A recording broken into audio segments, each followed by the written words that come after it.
Un très bon après-midi à vous tous qui suivez le journal en langue française, cette grande édition. Bonjour et bienvenue.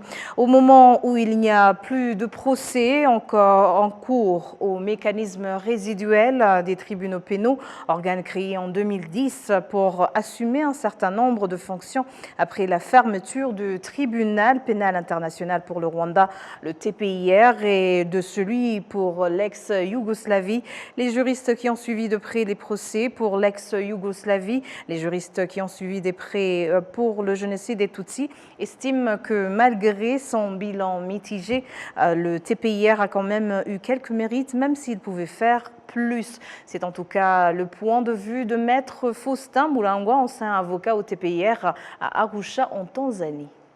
Le Nevegen est loin, est encore loin, parce qu'on voit ce qui se passe au Soudan, on voit ce qui se passe au Congo, on regarde ce qui se passe partout ailleurs, et on se dit, mais qu'est-ce qu'on va faire avec ces gens si actuellement les pays comme le Congo, Zimbabwe, Tchad, Belgique, France, Angleterre et les autres ne coopèrent pas avec la justice internationale pour traquer, capturer et traduire devant la justice internationale les présumés génocidaires. Demain ou après-demain, qu'est-ce qui va se passer? Et cela vraiment représente une forte... c'est là où ça représente une très forte déception. C'est là pour dire que ce n'est pas pour autant que le TPIR n'a pas laissé derrière des réalisations nobles. Surtout le fait d'avoir conclu que ce qui s'est passé au Rwanda était bel et bien un génocide et que, en fait, la justice internationale devrait, ou bien le pays devrait coopérer avec la justice internationale pour traduire devant la justice les présumés génocidaires, mais aussi pour sanctionner les personnes coupables de déni et des dénis du génocide. Et par le fait de la résolution des Nations Unies en 2014 qui confirme que ce qui s'est passé au Rwanda était bel et bien un génocide, ça confirme tout ce que, au fait, les gens qui nient le génocide utilisent en disant, en parlant des chiffres, en parlant aussi de faits qui sont que les faits ne sont pas constitutifs d'un génocide. Cela a été vraiment une très bonne réalisation par rapport au TPIR, mais le fait aussi de contribuer à la jurisprudence croissante de la justice pénale internationale, parce qu'il faut voir que c'était la toute première fois que, en fait, une justice internationale puisse confirmer que, ou bien puisse condamner quelqu'un au crime, pour crime de génocide. Parce que ce soit à Nuremberg, ils avaient été poursuivis pour crime de guerre. Ce qui a fait que même les premiers qui ont été traduits devant les justices des pays comme la Belgique, la France et les autres, ils avaient été poursuivis pour le même fait, crime de guerre. Mais actuellement, vu la jurisprudence des tribunaux, du tribunal pénal international pour le Rwanda, ils ont commencé à poursuivre les gens pour génocide et crimes contre l'humanité.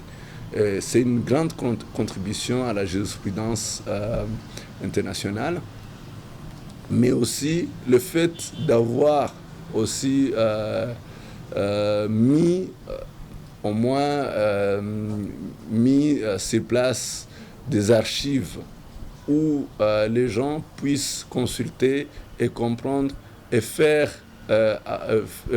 comprendre aux autres que ce qui s'est passé au Rwanda était bel et bien un génocide. C'est une très grande contribution, mais on ne peut pas passer sans pour autant critiquer que la place des victimes du génocide était moindre, surtout en ce qui concerne la réparation. Parce que le TPIR n'accordait pas réparation aux victimes du génocide. Il faut parler aussi de la déception par rapport aux erreurs qui ont coûté plusieurs acquittements. Les habitants et ceux qui visitent le district de Gachiénié se disent satisfaits des infrastructures de développement qui sont mises en place, mises à leur disposition, notamment le coffee shop construit dans le secteur de Gachiénié qui permet aux voyageurs qui passent par cette place à pouvoir trouver ou passer des moments agréables en attendant de poursuivre leur voyage. Les détails avec Assim Youssouf. Ce bâtiment est dénommé Soko Experience, construit dans le secteur de Gachiénié, un district de Gachiénié, au bord de la route Kigali-Musanze, à quelques kilomètres de Nyirangarama.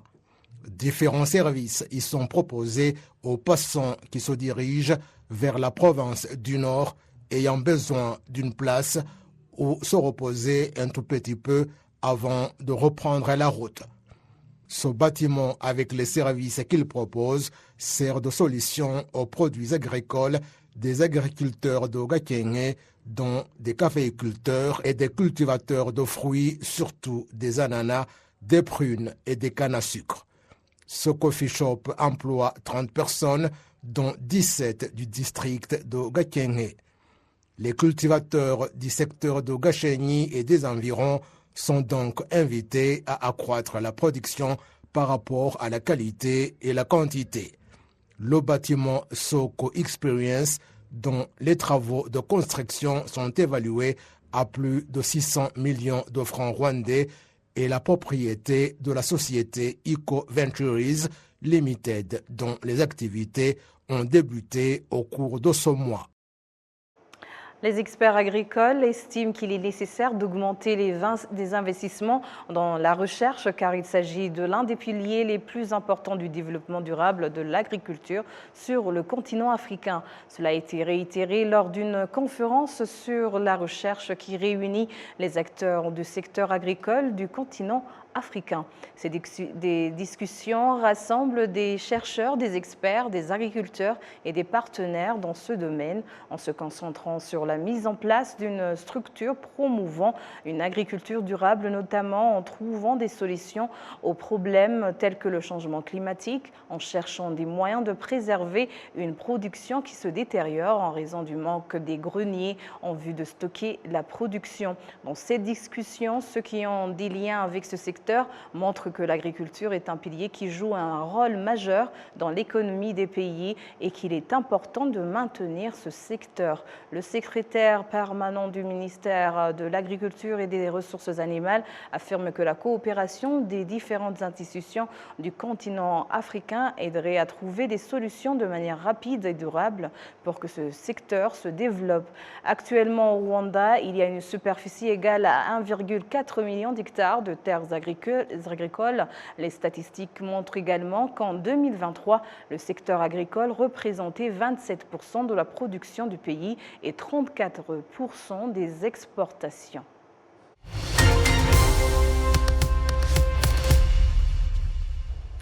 La page Écho du Rwanda ce lundi nous présente la richesse culturelle du Rwanda, ses merveilles touristiques, mais aussi la sagesse des autorités rwandaises qui l'a rendu un pays ouvert au monde en tournant vers son avenir. Les détails avec Jean-Damascène Maléching.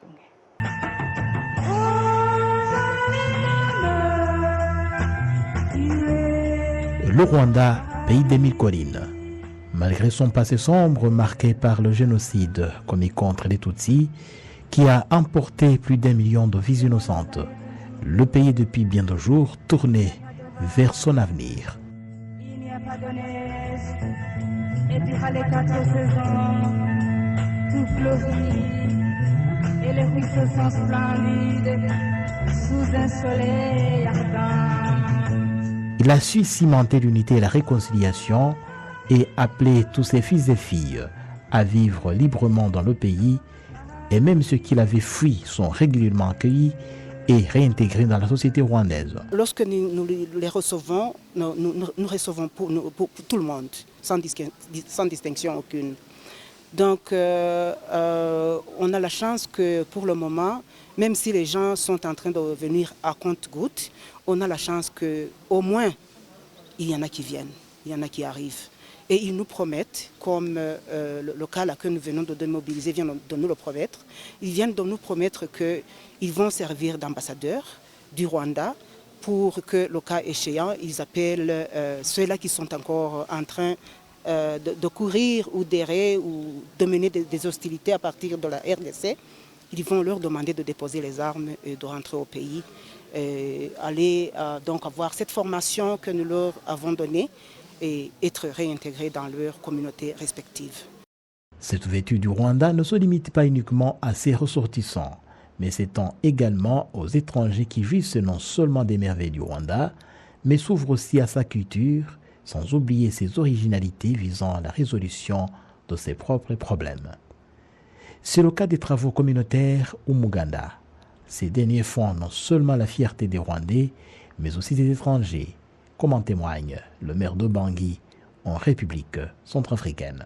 Nous sommes descendus dans les zones, ça c'était en 2016, dans le 5e arrondissement. Le 5e arrondissement, c'est un des arrondissements, des 9 arrondissements de Bangui, pour nettoyer les quartiers où les habitants avaient déjà déserté. Il n'y avait personne, il n'y avait aucune vie, avaient déserté du fait de la crise. Il y avait des règlements de compte. Les gens ont fui chez eux pour aller s'abriter dans un camp de déplacés internes. Et c'est grâce à ce contingent rwandais qui, avec nous, on est allé sur le terrain pour nettoyer, désherber, nettoyer les quartiers. Et c'est grâce à cela que les propriétaires, les habitants de ces quartiers du 5e arrondissement qu'on appelle Bazanga, dans le 5e, le Miskin, c'est la zone, c'est à partir de cela que les déplacés qui ont quitté leur quartier, abandonné leur maison, ont commencé à revenir, et tout cela grâce au contingent rwandais. Et pour cela, nous voulons marquer notre grand Murako Zeshiane, au président Paul Kagame, à tout le peuple rwandais, pour l'accompagnement que le contingent continue à apporter à la ville de Bangui et dans d'autres villes où ils sont en Centrafrique. L'ouverture du Rwanda rend aussi plus agréable le climat des affaires. De ce fait, cette politique ne cesse d'attirer de plus en plus d'investisseurs dans le pays. L'un des multiples exemples à donner, c'est le club d'affaires français déjà opérationnel au Rwanda. De plus en plus de sociétés françaises regardent le marché, mais surtout investissent au Rwanda. Et donc il y a un certain nombre de sociétés, aujourd'hui on a à peu près plus d'une quarantaine qui sont présentes sur le marché rwandais, qui investissent au Rwanda, qui sont intéressés par le Rwanda à la fois pour son marché local, mais aussi par son marché régional. La richesse culturelle, le développement du tourisme et une vision élargie des hautes autorités du pays laissent planer l'optimisme quant à la réalisation de la vision de développement du Rwanda 2050. Le rapport 2023 de la Banque mondiale sur l'évaluation des politiques et des institutions nationales pour les pays d'Afrique subsaharienne éligibles aux ressources de l'Association internationale de développement IDA a encore une fois placé le Rwanda en première position au classement des pays disposant des politiques et stratégies permettant le développement économique de l'Afrique. Les détails avec Kassim Youssouf. Des économistes et autres analystes politiques indiquent que les rapports qui placent le Rwanda en position du haut du tableau ne devraient pas le faire tomber dans l'orgueil, mais devraient plutôt le pousser à travailler davantage. Le rapport de la Banque mondiale sur l'évaluation des politiques et des institutions nationales pour les pays d'Afrique subsaharienne a en effet placé le Rwanda en première position avec la note de 4,1 sur 6. Les indicateurs essentiels pris en compte sont notamment la gestion économique, les politiques structurelles, les politiques en faveur de l'inclusion sociale et de l'équité et la gestion des institutions du secteur public. La note du Rwanda dans la plupart de ces indicateurs est de 4 sur 6, excepté dans l'inclusion sociale où elle est de 4,4 et de 4,2 sur 6 dans la mise en place des politiques favorables au commerce et l'investissement. Ce sont des bonnes notes par rapport aux autres pays d'Afrique subsaharienne où aucun n'a réalisé plus de 3,9, mais ce n'est pas suffisant parce qu'il y a encore là où davantage d'efforts s'imposent pour que ces notes tendent davantage vers le maximum, estiment des économistes. Nous ne devrions pas nous satisfaire que nous sommes partout au-dessus de la moyenne. Non. Nous, en tant que Rwandais, devrions nous demander ce qu'il faut faire pour que nous ayons partout la note de 5. S'il y a là où ils jugent que nous n'avons pas fait assez, ce n'est pas parce qu'ils ne nous aiment pas, mais c'est pour que nous puissions nous ressaisir et nous dire qu'il faut réaliser plus ici et là, et je suis persuadé que nous sommes capables. Lorsque vous avez un gouvernement qui affiche une bonne volonté et qui supporte des critiques, c'est-à-dire qui est attentif aux conseils qu'on lui donne pour d'éventuelles améliorations, c'est bien parce que l'objectif est que tout soit convenable. Je pense qu'il y a même lieu de voir comment dépasser cette moyenne des 3 dont nous parlons et atteindre partout la note de 5, et je crois que c'est possible. Le continent africain donne l'espoir que sa croissance économique ira de mieux en mieux dans l'avenir, aussi longtemps que les pays vont poursuivre la mise en place des politiques en faveur du développement du secteur privé, lequel espoir est fondé sur sa population jeune, qui est très importante, indique la Banque mondiale.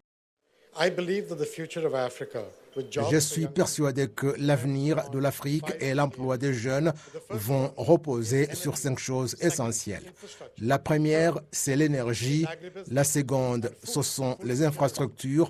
La troisième, c'est le commerce basé sur l'agriculture et les produits alimentaires. L'autosuffisance alimentaire est une chose très essentielle dans le commerce et l'octroi d'emploi à beaucoup de gens. La quatrième chose, c'est le tourisme. Et enfin, les soins médicaux. Ici où nous sommes tous assis, chacun pense à la bonne santé. Réfléchissez sur ces 5 choses.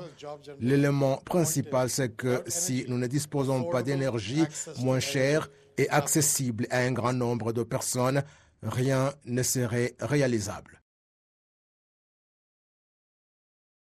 Au cours des 10 dernières années, le Rwanda a souvent été classé parmi les pays en haut du tableau avec une note de plus de 4 sur 6. Selon le rapport actuel, beaucoup de pays d'Afrique subsaharienne ont eu la note moyenne de 3,1. Les autres pays dauphins du Rwanda, selon ce rapport, sont le Bénin et le Cap-Vert avec 3,9, alors que le Togo et la Côte d'Ivoire ont 3,8. Au bas du tableau, on trouve le Soudan du Sud et l'Érythrée avec 1,7 sur 6. Une réunion de 2 jours se tient à Kigali en vue d'examiner les voies et moyens pour augmenter la part du marché des semences utilisées dans le secteur agricole au Rwanda. Le récit de Patrick Lilidande. Il s'agit d'une conférence qui rassemble des chercheurs, des sélectionnaires de semences, les négociants de ce produit, des agences gouvernementales et d'autres acteurs impliqués dans la chaîne de valeur du secteur sémencier des différents pays africains. Lors de cette réunion, les participants ont souligné que si les pays du continent africain commercialisent 2% des semences sur le marché du gros, le ministère de l'Agriculture et des Ressources animales affirme que le Rwanda est en bonne voie pour transformer les semences là où certaines d'entre elles ne sont plus importées, comme le maïs, les pommes de terre et le blé. Au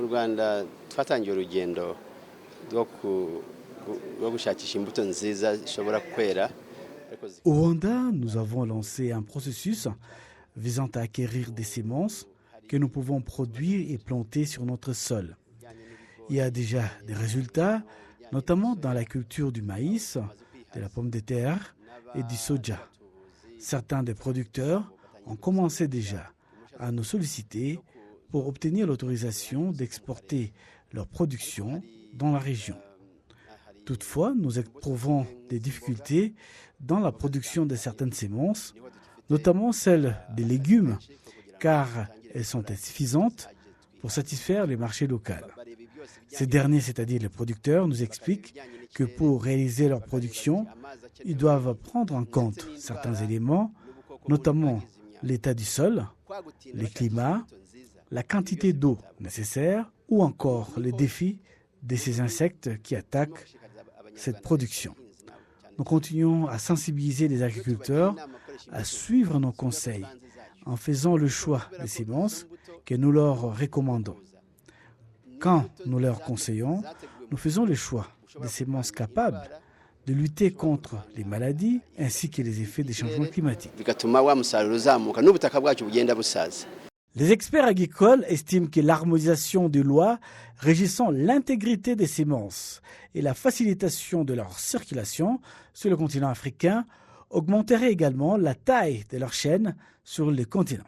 Le marché mondial des fruits était évalué à 53 milliards de dollars en 2022 et devrait atteindre 82 milliards de dollars d'ici à 2031.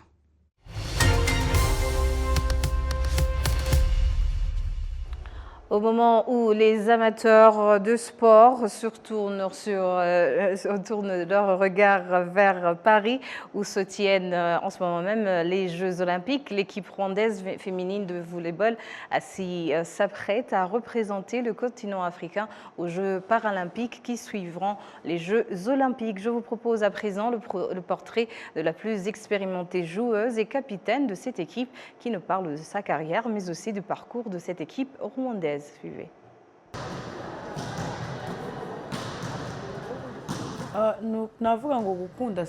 J'affichais l'amour du sport étant très jeune avant d'être handicapée, car je ne suis pas née avec un handicap. Cette situation est consécutive à un accident de la route en 1997, alors que j'avais 8 ans. Je vivais avec ma famille dans les quartiers de Remera.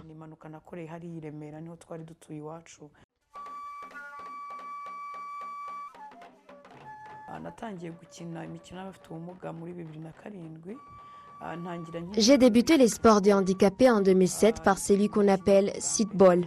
Par après, en 2012, j'ai changé pour les volleyball assis.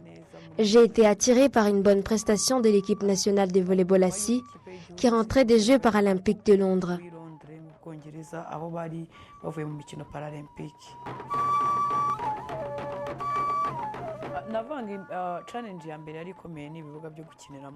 Le défi était nombreux au début, à commencer par les terrains en mauvais état, mais surtout la mentalité des gens. Partout où on passait, on nous disait « Voyez ces handicapés qui ont gagné » ou « Voyez les qui vont jouer ». Donc des propos qui nous dévalorisaient, nous prenant pour des objets et non des personnes. Mais petit à petit, en jouant et en vivant avec les autres en situation de handicap, en voyant peut-être celui qui avait un handicap plus grave que le mien, j'ai réussi à aimer beaucoup les sports.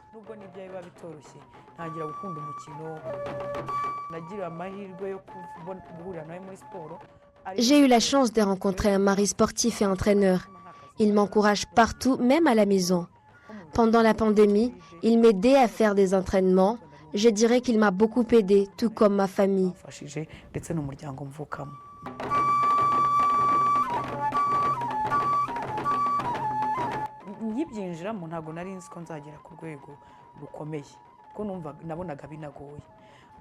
Au début, je ne pensais pas que j'arriverais un jour à un niveau élevé. Je voyais que c'était compliqué, mais au fur et à mesure, j'ai réalisé que j'y gagnerais beaucoup dans la vie. Et c'est alors que j'y ai mis plus d'engagement. Nous avons fait la première sortie en 2010 en Ouganda. J'ai joué au sit-ball et là, nous avons remporté la coupe.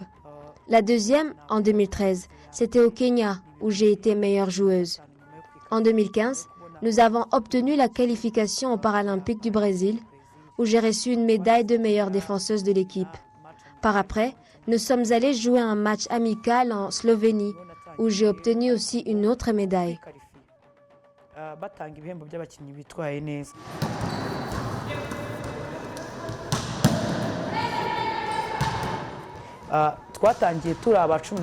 En commençant, nous étions la 13e équipe au niveau mondial.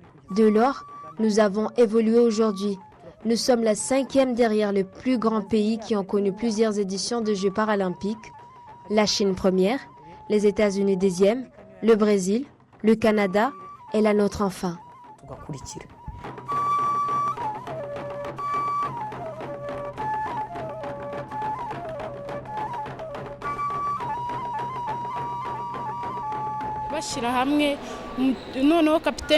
Notre capitaine nous donne des conseils. Elle nous montre régulièrement la ligne à suivre en nous aidant à corriger ce qui ne convient pas. Elle nous exhorte à fournir des efforts et à nous conformer aux exigences de l'entraîneur. Notre capitaine nous encourage beaucoup.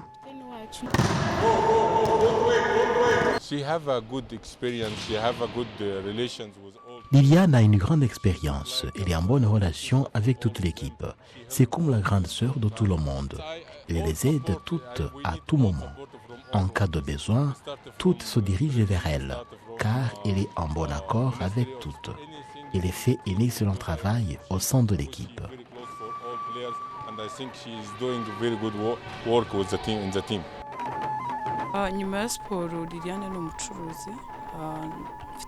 En dehors du sport, je suis commerçante, ça fait déjà 12 ans.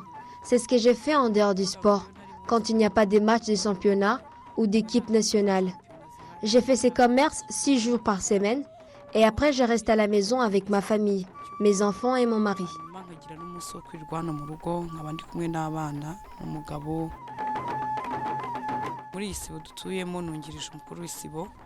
En dehors de ma famille, je vis socialement avec les voisins, j'assiste les responsables du village, je suis membre du comité consultatif, je partage la vie du quartier, je participe aux travaux communautaires et à la vie sociale de la population.